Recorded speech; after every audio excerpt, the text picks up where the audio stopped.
Sudah kekasih Tuhan, Shalom. Apa kabar hari ini? Saya percaya dan yakin bahwa saudara sekalian ada dalam keadaan sukacita sebab ada Tuhan Yesus yang menyertai. Haleluya. Sudah kekasih Tuhan, hari-hari ini di luar sana banyak orang sedang berbicara, membicarakan, bahkan mereka sedang mengeluhkan tentang adanya krisis dalam kehidupan mereka, baik dalam kehidupan pribadi, krisis yang melanda lingkungan, yang melanda keluarga, melanda masyarakat di sekitarnya. Namun apa sih sebenarnya yang dimengerti sebagai krisis? Sudah kekasih Tuhan, krisis, istilah krisis itu berasal dari bahasa Yunani, yaitu krisis, yang mengarah kepada satu bentuk sifat tentang sesuatu yang kritis. Artinya, krisis adalah setiap peristiwa yang sedang terjadi atau sedang diperkirakan akan terjadi mengarah kepada situasi yang tidak stabil dan berbahaya yang dapat memengaruhi terhadap individu, kelompok masyarakat, komunitas, maupun masyarakat secara luas. Selalu krisis dianggap membawa perubahan negatif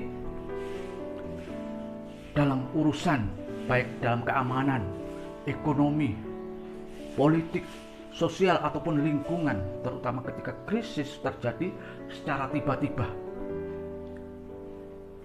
baik dengan sedikit atau tanpa peringatan. Dan lebih jauh lagi, krisis dapat dimengerti sebagai istilah yang berarti waktu pengujian atau peristiwa darurat di mana sesuatu yang tidak pernah diperkirakan itu terjadi. Nah, dengan demikian, kalau kita memperhatikan sepanjang sejarah kehidupan manusia, krisis itu sudah terjadi sejak zaman dahulu kala. Dan hari-hari ini orang masih sering berbicara tentang krisis. Hari ini kita akan melihat dan kita akan belajar sebagai umat Tuhan, sebagai orang-orang percaya, kita harus menang atas krisis. Mendasari kita hari ini yaitu di dalam kitab Injil, kita akan melihat satu peristiwa yang sedang terjadi, satu krisis yang sangat membuat hati berdebar-debar waktu itu, satu peristiwa di desa Kana. Kita akan melihat ke Injil Yohanes pasal yang kedua ayat 1 sampai ke yang 11. Di sana ada satu peristiwa perkawinan dengan judul perikop di sana, perkawinan di Kana. Saya akan bacakan untuk saudara kalian.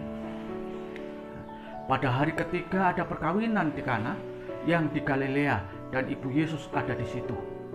Yesus dan murid-muridnya diundang juga di perkawinan itu. Ketika mereka kekurangan anggur, ibu Yesus berkata kepadanya, yaitu kepada Yesus, mereka kehabisan anggur. Kata Yesus kepada ibunya, mau apakah engkau daripadaku, ibu? Saatku belum tiba.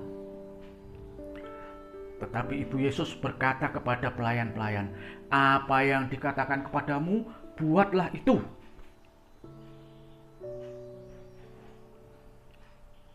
Di situ ada 6 tempayan yang disediakan untuk pembasuhan menurut adat orang Yahudi. Masing-masing isinya 2-3 buyung. Yesus berkata kepada pelayan-pelayan itu, isilah tempayan-tempayan itu penuh dengan air, dan mereka pun mengisinya sampai penuh. Lalu kata Yesus kepada mereka, sekarang cedoklah dan bawalah kepada pemimpin pesta. Lalu mereka pun membawanya.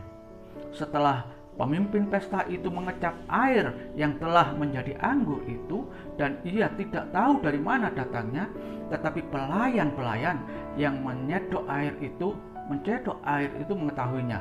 Ia memanggil mempelai laki-laki dan berkata padanya, setiap orang menghidangkan anggur yang baik dahulu, dan sesudah orang puas minum, barulah yang kurang baik. Akan tetapi engkau menyimpan anggur yang baik sampai sekarang. Hal itu dibuat Yesus di Kana yang di Galilea sebagai yang pertama dari tanda-tandanya, dan dengan itu ia telah menyatakan kemuliaannya dan murid-muridnya percaya kepadanya.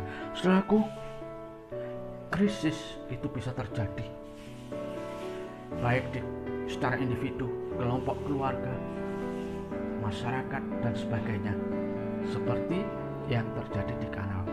Hari-hari ini orang disibukkan dengan pandemi COVID yang menimbulkan krisis, baik krisis kesehatan, terlebih krisis ekonomi. Nah, sebagai anak-anak Tuhan, hari ini kita akan melihat kita harus menang atas krisis yang kita hadapi. Menurut Yohanes 2 ayat 1-11 ada tiga cara, ada tiga kiat bagi kita untuk dapat mengalahkan, untuk dapat menang atas krisis. Yang pertama yaitu melibatkan Tuhan dalam menghadapi krisis. Sekali lagi, kiat yang pertama agar kita menang atas krisis yang kita hadapi adalah melibatkan Tuhan dalam menghadapi krisis. Kembali kita ke Injil Yohanes 2 ayat yang ketiga dan keempat. Alkitab mengatakan begini, ketika mereka kekurangan anggur, Ibu Yesus berkata kepadanya, mereka kehabisan anggur. Kata Yesus kepadanya, kepada ibunya, mau apakah engkau daripadaku, Ibu? Waktuku belum tiba. Saudaraku yang kasih Tuhan, peristiwa ini terjadi di Kana, satu desa kecil di sebelah barat Danau Galilea, berjarak sekitar kurang lebih 6 km dari Nazaret, tempat tinggal keluarga Tuhan Yesus, orang tua dan Yesus tinggal di desa itu. Itu sebabnya ketika ada pesta di Kana, keluarga itu pun diundang karena memang masih ada ikatan kekerabatan. Nah, yang menjadi masalah, saudara, ketika pesta sedang berlangsung, mereka kekurangan anggur. Nah, di desa yang kecil, bukan seperti sekarang, tidak ada mall, tidak ada toko online yang bisa secepat mungkin dihubungi untuk menyediakan apa yang diperlukan. Nah, pesta perkawinan belum selesai, tapi mereka kehabisan anggur. Apa yang mereka lakukan? Ibu Yesus sebagai keluarga kerabat dari pemilik penyelenggara pesta perkawinan kemudian melibatkan Yesus, memberitahu kepada Yesus bahwa mereka sedang kehabisan anggur. Hal yang luar biasa. Kemudian Yesus, memang waktu itu Yesus menjawab, waktuku belum tiba. Tetapi satu hal yang kita pelajari, apa yang dilakukan, mereka kemudian memberitahu Yesus bahwa mereka sedang kehabisan anggur. Maksudnya memberitahukan supaya Yesus terlibat memikirkan itu. Saudara, hari-hari ini banyak orang sedang bingung gara-gara COVID-19. Bukan hanya korban jiwa, tapi perekonomian pun. Banyak pekerja yang di PHK sehingga perekonomian kacau. Apa yang kita harus lakukan? Sebagai anak-anak Tuhan, kita melibatkan Tuhan. Kita beritahu Tuhan. Melalui apa? Melalui doa kita berbicara kepada Tuhan. Mazmur 55 ayat 22 mengajarkan kepada kita, serahkanlah khawatirmu kepada Tuhan, maka Ia akan bertindak. Tidak untuk selama-lamanya orang benar dibiarkan. Itu Alkitab katakan. Hari ini, mari, apapun masalahnya, krisis yang sedang dihadapi, beritahu Tuhan, libatkan Tuhan. Yesus berkata seperti ini, apa saja yang kamu minta di dalam namaku, maka aku akan melakukannya. Itu janji Tuhan Yesus di dalam Yohanes 14 ayat 13. Kemudian dia juga menawarkan kepada kita dalam Injil Matius 11 ayat 28, marilah kepadaku semua yang letih, lesu, dan berbeban berat, aku akan memberikan kelegaan kepadamu. Yesus akan memberikan kelegaan. Dia menawarkan kelegaan. Dia menawarkan jalan keluar bagi setiap orang yang sedang berbeban berat oleh karena krisis. Mari datang kepada Dia. Serahkan masalah itu. Libatkan Dia dalam kehidupan kita dalam menghadapi krisis. Itu yang pertama. Yang kedua, dalam menghadapi krisis, kiat yang kedua harus kita lakukan ialah menaati firman Tuhan. Seperti kita kembali kepada Injil Yohanes 2 ayat yang ke-5 sampai yang ke-8 berkata seperti ini. Tetapi Ibu Yesus berkata kepada pelayan-pelayan, apa yang dikatakan kepadamu, buatlah itu. Di situ ada 6 tempayan yang disediakan untuk pembasuhan menurut adat orang Yahudi. Masing-masing isinya 2-3 buyung. Yesus berkata kepada pelayan-pelayan itu, isilah tempayan-tempayan itu penuh dengan air. Dan mereka pun mengisinya sampai penuh. Lalu kata Yesus kepada mereka, sekarang cedoklah dan bawalah kepada pemimpin pesta. Lalu mereka pun membawanya. Saudara yang kasih Tuhan, saya yakin dan saya percaya bahwa setiap orang yang hendak menyelenggarakan pesta, mengadakan pesta apapun itu, apalagi dalam pesta perkawinan, tentunya mempersiapkan yang terbaik. Setiap keperluannya, misalnya juga tempatnya di mana, berapa yang diundang, siapa saja yang diundang, bahkan sampai yang umum, apa yang hendak disuguhkan, termasuk pesta perkawinan di Kana. Pasti mereka juga sudah memikirkan itu, mempersiapkan. Tetapi apa yang terjadi? Persiapan yang sudah begitu lama, ternyata ketika pesta sedang berlangsung, mereka kekurangan anggur, seperti dikatakan di ayat yang ketiga. Mereka kehabisan anggur. Kemudian Ibu Yesus berinisiatif untuk melibatkan Tuhan Yesus Kristus yang saat itu hadir. Kemudian Tuhan Yesus akhirnya bertindak dan Ia berkata kepada para pelayan. Ada hal yang menarik dikatakan oleh Ibu Yesus. Pesannya kepada para pelayan yang ada, apa yang dikatakan kepadamu buatlah itu. Saudara, padahal hari itu Tuhan Yesus berkata kepada ibunya, mau apakah engkau ibu daripadaku? Waktuku belum tiba. Artinya Tuhan masih belum mau bertindak. Tetapi satu yang dikatakan, diyakini, kemudian untuk ditaati, apa yang dikatakan buatlah itu. Saudara, dan benar, tidak berapa lama kemudian Tuhan Yesus mendatangi para pelayan yang ada di sana. Dia berkata,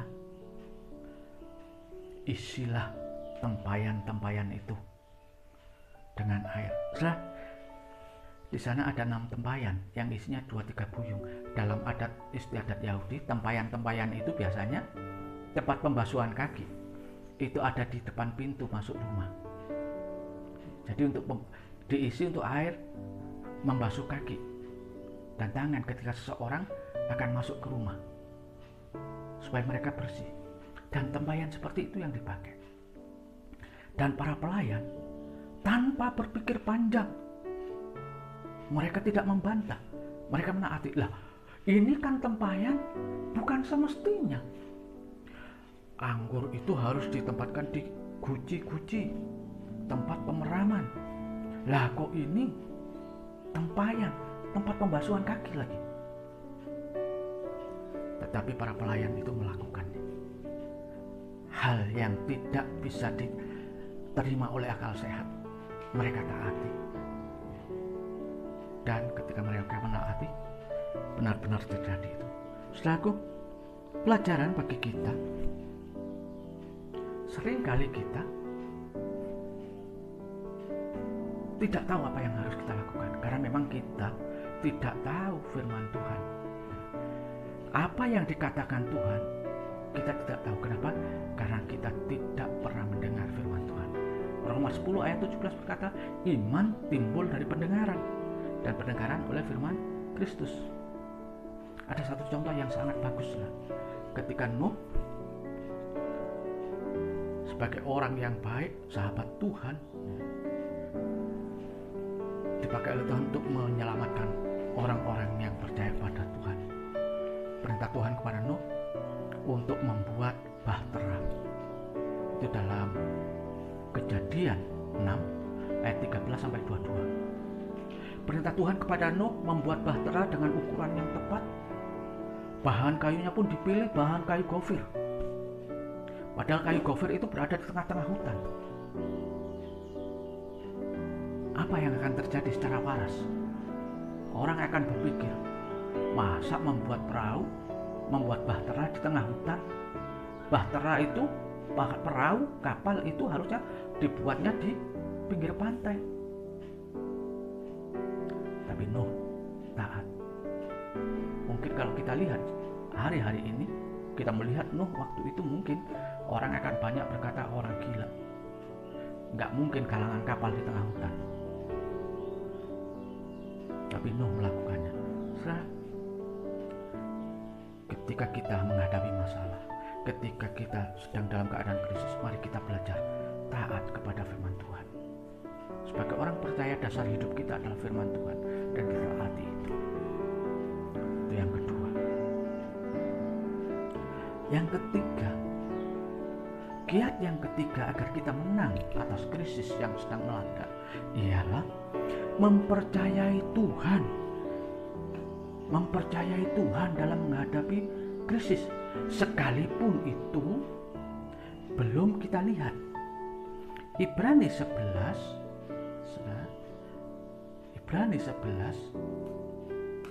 ayat yang pertama berkata seperti ini. Iman adalah dasar dari segala sesuatu yang kita harapkan dan bukti dari segala sesuatu yang tidak kita lihat. Tahukah Anda, saudaraku, bahwa peristiwa pesta perkawinan di Kana ini merupakan mujizat pertama kali yang Tuhan lakukan. Di ayat, kembali ke Yohanes 2 ayat yang ke-11, di sana dikatakan hal itu dibuat Yesus di Kana yang di Galilea sebagai yang pertama dari tanda-tandanya, dan dengan ini ia telah menyatakan kemuliaannya dan murid-muridnya percaya kepadanya. Ini adalah pertama kali Tuhan Yesus membuat mujizat. Artinya sebelum itu Tuhan Yesus sebagai Allah yang menjelma menjadi manusia belum pernah membuat mujizat. Itu sebabnya ketika Yesus berkata agar para pelayan itu mengisi tempayan-tempayan dengan air, mereka melakukan tanpa ragu dan tetap mempercayai Yesus. Hal secara nalar sebagai manusia itu tidak mungkin. Kok belum ada bukti, kok menyuruh mengisi itu, mau jadi apa? Tetapi mereka mentaati perintah itu dan mempercayai bahwa ketika Yesus dilibatkan, Yesus yang diserahi untuk mengatasi krisis itu pasti bisa melakukan. Dan benar, Alkitab katakan air sumur itu kemudian ketika sudah diaduk oleh Tuhan Yesus dalam tempayan, ketika disuguhkan, diberitahukan kepada pemimpin pesta, itu menjadi anggur yang terbaik.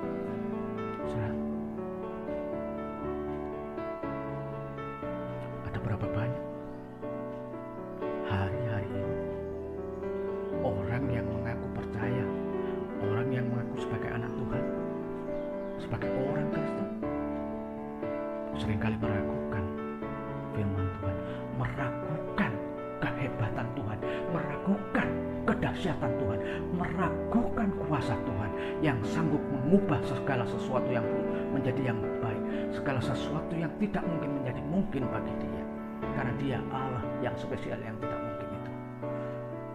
Saudara, ada satu contoh yang tidak bagus, yang tidak perlu kita teladani, tetapi menjadi peringatan bagi kita. Salah satu murid Tuhan Yesus, Thomas namanya, di dalam Injil Yohanes pasal 20, saudara, kita lihat di sana apa yang terjadi. Injil Yohanes 20 ayat 25 berkata seperti ini. Maka kata murid-murid yang lain kepadanya, yaitu kepada Thomas, kami telah melihat Tuhan. Saya ulangi, maka kata murid-murid yang lain itu kepada Thomas, kami telah melihat Tuhan. Tapi Thomas berkata kepada mereka, sebelum aku melihat bekas paku di tangannya, dan sebelum aku mencucukkan jariku ke bekas paku itu dan mencucukkan tanganku ke dalam lambungnya, sekali-kali aku tidak akan percaya. Thomas murid Tuhan yang mula-mula waktu itu. Tapi ketika ada berita teman-teman yang lain, para murid yang lain sudah dijumpai Tuhan Yesus ketika setelah dia bangkit 3 hari dari kematian, 3 hari dikubur, menampakkan diri kepada banyak orang, kepada para murid-murid, dan para murid-murid yang telah melihat Yesus bangkit itu berbicara kepada Thomas, tapi Thomas tidak percaya sebelum dia melihat. Satu teladan yang tidak bagus, yang tidak perlu kita tiru, tetapi sebagai orang yang percaya kepada Tuhan, seperti halnya dikatakan sekali lagi Ibrani 11 ayat yang pertama, iman. Ibrani 11 ayat 1, iman adalah dasar dari segala sesuatu yang kita harapkan dan bukti dari segala sesuatu yang tidak kita lihat. Sekalipun kita tidak melihat, tapi kita percaya dari firman Tuhan bahwa Allah itu luar biasa, Allah sanggup menolong kita. Apapun masalahnya, apapun krisisnya, pasti Tuhan memberi jalan keluar sehingga kita menjadi pemenang atas krisis. 3 hal yang perlu kita miliki seperti yang diajarkan oleh Injil Yohanes 2 ayat 1-11 untuk menang atas krisis. Yang pertama,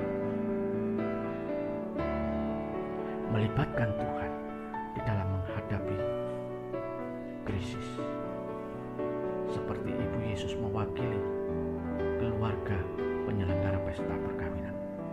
Kemudian yang kedua, yaitu menaati firman Tuhan, seperti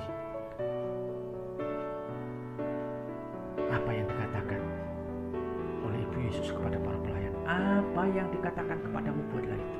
Jadi apa yang dikatakan firman Tuhan, mari kita lakukan itu. Kemudian yang ketiga, agar kita menang atas krisis yang kita hadapi, adalah mempercayai Tuhan bahwa Ia sanggup menolong kita. Haleluya. Biarlah ini memberkati kita sekalian dalam menghadapi hari-hari kita. Krisis boleh ada, tapi Tuhan ada di atas segalanya. Haleluya. Tuhan Yesus memberkati. Amin.